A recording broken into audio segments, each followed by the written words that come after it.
வயிற்றிலும் நெஞ்சிலும் மாறிலும் தோளிலும் சுமந்து சுமந்து வளர்த்த தாயே, உன்னை இப்படி சைக்கிளில் சுமப்பதா பெரிது.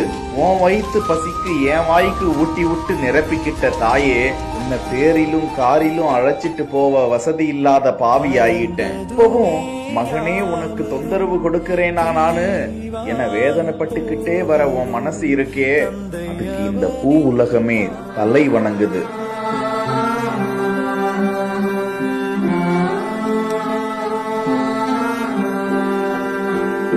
காலம் கடந்து வயதாகி நீ நடக்க முடியாமல் தவிக்க, சைக்கிளில் பின் இருக்கையில் அமர்ந்து கூட உட்கார முடியாமல் தவிக்க, குழந்தையாகி போன உன்னை அரவணைத்து ஹாஸ்பிட்டலுக்கு கூட்டிச் செல்லும் இது குறித்த காணொளியை பொன்னமராவதி எக்ஸ்பிரஸ் என்கிற இன்ஸ்டா பக்கத்தில் வெளியிடப்பட, செலவாகும் வரவே நீ என்னோடு நிரந்தரமாகவே இருந்துவிடக் கூடாதா என கடவுள்களிடம்